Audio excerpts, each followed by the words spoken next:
In mid-July, the Malian authorities suspended new rotations of UN peacekeeping missions in the country. They only cited national security as the reason, and in response, the UN initiated talks with the country. Mali has demanded that MINUSMA leaves the country by September 2022. Half of UN peacekeeping missions are in Africa, located in South Sudan, Western Sahara, Ethiopia, Central African Republic, Somalia, and other countries. The missions, authorized by the United Nations, operate under three principles. The first principle, main conflict parties must consent. Secondly, they must be impartial but not neutral. And thirdly, there must be no use of force except in self-defense. The peacekeepers' main activities include landmine removal, disarmament, protection and promotion of human rights, and orderly electoral assistance. Peace and conflict experts say the success of the peacekeeping mission is debatable. The peacekeepers have been accused of human rights violations in some areas. However, Ivory Coast, Sierra Leone, and Liberia, some of the countries where the mission has been considered successful. With countries like DRC and Mali rejecting the peacekeepers, the biggest debate now is how these African countries can move away from the UN peacekeeping initiatives. We asked people from the Democratic Republic of Congo, and here is what they had to say about the UN Congo stalemate.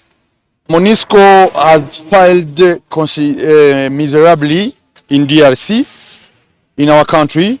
Congolese people doesn't want this mission. Our army can continue to secure our country because MONUSCO has failed. All Congo is in insecurity. In Beni, in Jugu, in Kalemi, no security. That's why we asked to this mission don't continue in our country and leave us.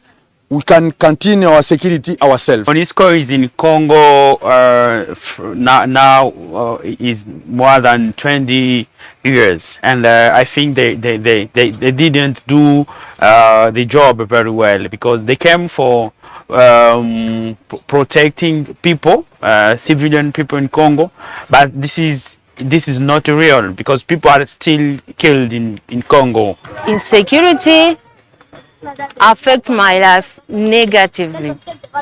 You know, for example, during the strike, I lost time. You know, I am a teacher at BTC, and I lost many days without teaching.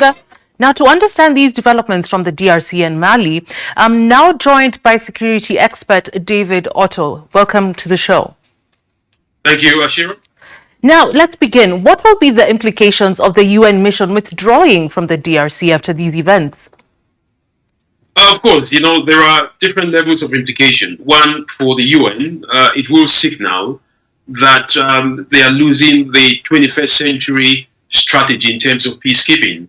Now, what the UN is continuously being faced with, as opposed to what the peacekeeping mandate was when, you know, it was all invented, they are being faced with asymmetric warfare. They are faced with horizontal crisis, you know, whereby belligerent parties are no longer visible. You know, you've got terrorist organizations in the mix. So it's now something whereby I think the UN needs to be forced, perhaps, to reinvent the wheel and be able to adapt to the 21st century warfare. But it's a big issue for the UN. Now, in terms of DRC itself, as a country, it may give an opportunity for the national country to look for strategies. It may also lead, you know, to vacuums, you know, being created, gaps, you know, being left, whereby, you know, it could be exploited by groups like M23. Which, you know, has embedded itself in the northern part of Kivu and the southern part as well. So the implications nationally will have a much more ripple effect if, of course, you know, the DRC Congo does not have a planned solution to deal with an abrupt UN withdrawal, as the population is calling for that. Mm-hmm. So are African countries slowly beginning to push back against UN missions and other foreign interventions? Yeah, yes, they are. And I think, again, it's because it is no longer viewed as one being effective, being in terms of the amount of money which is being spent. But also, you've got to understand that UN missions, even though they call them UN missions, they are made up of individual countries. And some of the countries that are being deployed, do not have the same standard of operations. We've seen a lot of human rights violations being accused on this part of UN peacekeepers. And therefore, a lot of the countries are saying, we can do better in terms of having a UN support to build national forces than have all these UN missions, which, of course, are not seeming to have any kind of a sustainable solution. Mind you, it's a big advantage in terms of payments, in terms of salaries, in terms of remunerations for countries that deploy their forces under UN missions. So it's never an advantage to the home nations. Therefore, it is right for African countries that are more represented in terms of UN peacekeeping missions to push back. You've talked about, what the cost is, both to the country that is countries that are deploying and the countries that are receiving these forces. So is it time that missions reconsidered the strategy in conflict-ridden areas? Well, they've got to.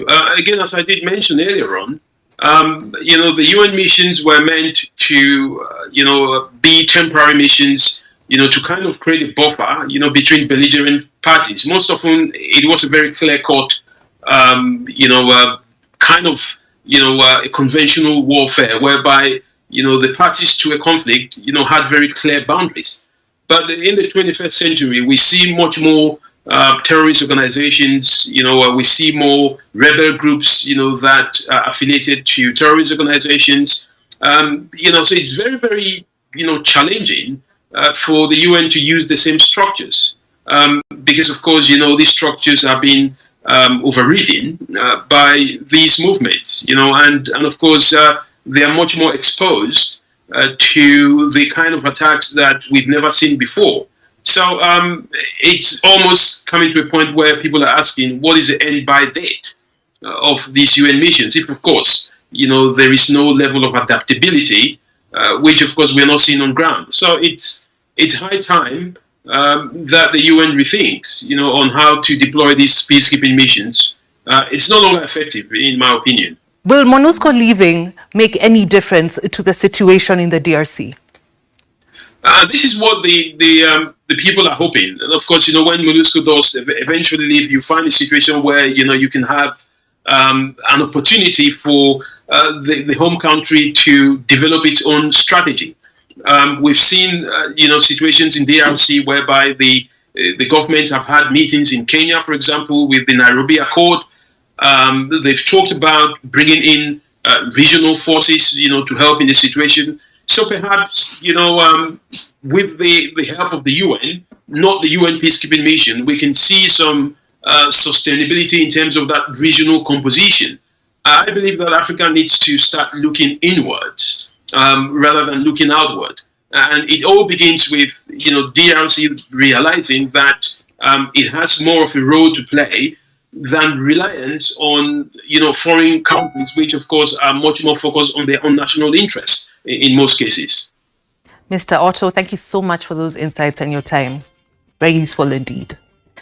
Time now for a break, but when we return, we tell you about the EU's quest for gas in West Africa. Don't go too far. 24 hours a day, 7 days a week.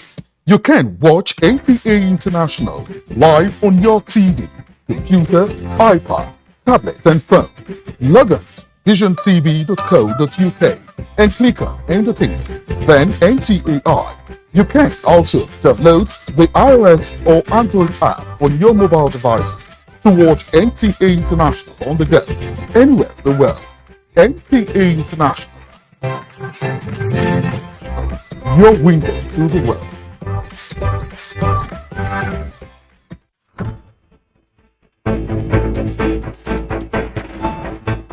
This is a breakdown going beyond the headlines. A 4,000-kilometer natural gas pipeline stretching across the Sahara Desert is set to bring Nigerian gas to Europe.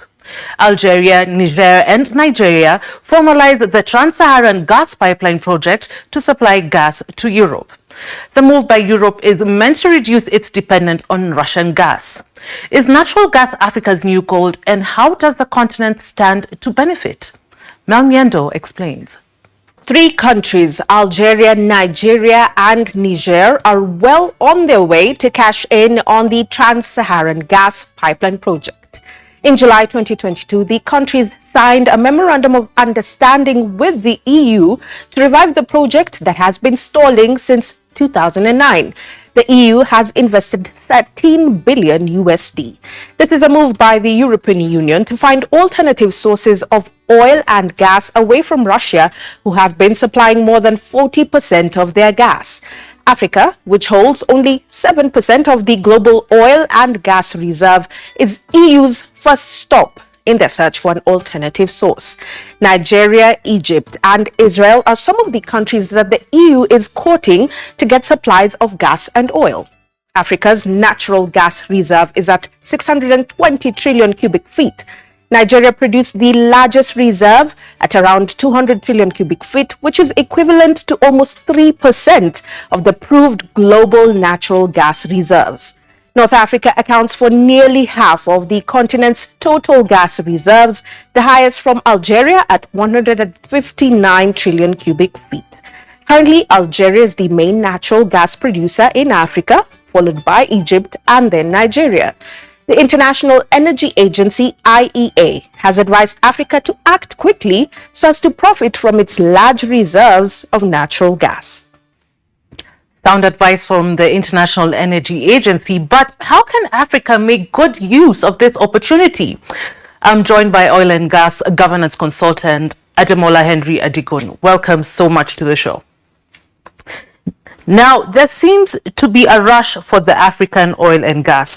So how do the countries with these commodities just take good use of this opportunity? Sadly, it's not a short-term thing in the oil and gas space, because remember that last year, a lot of countries had cut the oil and gas production based on the new directives from the same countries looking for oil and gas now. After the COP26, there was an agreement to reduce the funding of oil and gas investments in Africa and across the world. So a lot of projects have been stalled. A lot of people have decided adjusting to transitioning. So it's not a short-term thing that Africa can do. What Africa can do right now is negotiate short-term deals, medium-term deals, and start looking at the longer term. Because you can't start a pipeline in one day. You can't start production in 2 seconds. Gas is a product that you have to have a market for before you explore. So it's not, there's no short-term gains for Africa as it is now. So we have an opportunity to start to thinking of exporting again, reviving closed sections of our extractives, and looking at how we can get good deals for our country. Because a lot of things at least led us to this part of the world, and the Ukrainian war won't be forever. So again, they didn't think it would happen. So it's time to start thinking longer term for Africa. Right. And you said we need to start thinking longer term, but does the continent have the capacity to have a long-term supply of gas? Capacity from 2 contexts. Nigeria, Angola, Uganda, Ghana, and other 14 countries that have found gas have the capacity. They have the, Nigeria has, is the 8th largest producer of gas in the world, very, very underexplored. A lot of countries have sufficient gas and crude oil. So there's capacities there in terms of reserves. What we don't have is the funding, because the funding for oil and gas is not African. It's from the same banks in London, New York, and such. So what we don't have is staff financing. But in terms of human capacity, reservoirs, resources, that exists. What we need to do is just change that mindset and thinking, well, there's a market that could open up. I mean, the issues of gas and the demands for energy will not go away in the next 10, 15 years. So smart thinking African leaders can be pushing their countries for that kind of investments. So we've seen that the European Union is cutting off imports from Russia. And recently we saw both sides, meaning Russia and the West as well, visiting African countries. So in your view, is there an imminent scramble for Africa? Oh yeah, it's back to the gold rush days of 1827, 1836, where They came for our mine, for our tin, for our gold, for our bauxite, for our coal and such. So it's back to that kind of thinking again. I mean, it's happening also in Nigeria, part of Africa, so obviously, where EU are started looking for gas where they can find it, but it's not available. It's not available in Nigeria. It's not available in Ghana. It's not available in Uganda. It's not available in Kenya. It's not available anywhere because you don't produce and wait for a market. You produce for a market that exists. So now what's going to happen is African countries will now start looking at their portfolios again, look at agreements they can sign, and see what they can do in terms of moving this project forward. There are also issues of infrastructure. Africa doesn't have the kind of infrastructure to support the needs of Europe now. The Trans-African line has not been completed. The West African pipeline has not been completed. So a lot of things have been put in the cooler based on the directives from the EU and reduction in countries. A lot of all companies are transitioning as well. So all companies are now becoming energy companies, and they're looking at hydrogen and other clean energy sources. So it's going to be a medium-term thing. There's no short-term win. You cannot divert already signed agreements to other countries. You cannot immediately start pumping gas to Europe overnight. There's still quite a lot of work to be done, but it can happen. That's a great point to end this. Thank you so much for your time and those insights. Now, U.S. Secretary of State Antony Blinken was on the road again visiting 5 countries across Asia and Africa. But coming right after Sergei Lavrov's tour of the continent, is the coming of Blinken a coincidence? As part of a whirlwind tour of Asia and the African continent, U.S. Secretary of State Antony Blinken has visited South Africa, the Democratic Republic of Congo, and Rwanda. This is his second visit to the continent, having visited Nigeria, Senegal, and Kenya in November 2021. Both Russian Foreign Minister Sergei Lavrov and French President Emmanuel Macron have visited several African nations over the past few weeks. South Africa, the DRC, and Rwanda have traditionally been viewed as allies of the United States. However, South Africa abstained from voting on the UN resolution condemning Russia's invasion of Ukraine. The DRC and Rwanda both voted in favor of Ukraine. And in December 2021, South African President Cyril Ramaphosa declined US President Joe Biden's invitation to attend the virtual Summit for Democracy. He was the only African leader to turn down the invite. Analysts say that the choice to include South Africa in this visit is a strategic one, given recent events. According to the State Department, Blinken's agenda in South Africa includes bilateral cooperation, health and climate change. In Kinshasa, he plans to discuss the fight against corruption and free and fair elections in 2023. As he wraps up his visit to Africa and Rwanda, the focus will be on democracy and human rights, and particularly the detention of Paul Rusesabagina, who is a lawful permanent resident of the United States. During the Trump administration, both Rex Tillerson and Michael Pompeo visited the African continent as Secretary of State. Rex Tillerson was famously relieved of his duties as America's top diplomat while in Nairobi, Kenya. Joining us now to unpack this is Professor Noah Midamba. He is a senior associate and expert of defense and foreign policy from the Global Center for Policy and Strategy. Thank you so much for joining us. Thank you, sir. So, Blinken's visit to Africa has come hot on the heels of that of Sergei Lavrov, who's Russia's foreign minister. Is that a coincidence? No, I don't think so. Unfortunately, Shiro, America, let me just give the global picture.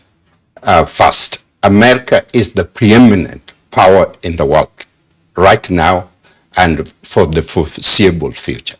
If you look at the gross national product of the US, is 25 trillion. The second one, of course, is China, which is 17, and Russia is now down to 2 trillion, which is less than the size of the state of Texas, if you look at an overall impact. America is the preeminent power when it comes to military. We have what's called global power, okay, and America is the preeminent one. Now, Africans are waking up, in terms of education, culture, and everything, and they're looking at alternative resources and partnership around the world, whether it is China, and whether it is Europe, whether it's South America, Brazil, and whether it's others. And so what is happening, this visit by the Secretary of State is not the kind of thing you will expect from the presidency of the United States. Look at Condoleezza Rice. Look at others, Secretary of State, that have made mark on American image. They don't react. There is a strategic focus that need to happen right now. America need to look at Africa as the new horizon and treat Africa for what is due. Yet there is need to be a very careful, crafted, thoughtful policy by America. The kind of thing that Bill Clinton put together and Obama put together. He needed to follow up on that and say is basically should not be following these fellows. He should be able to come to Africa with a very comprehensive plan. That is a great place to end this interview. Thank you so much for your time, sir. You're most welcome. Now, on that note, we end this week's episode of The Breakdown, but the conversation shouldn't end here. Reach out to us on Twitter on @BBC Africa and @Shiromorioki using the hashtag TheBreakdownBBC. We look forward to hearing from you. Thanks for watching. We'll see you next week for another edition of The Breakdown as we analyze some of the news making headlines in Africa.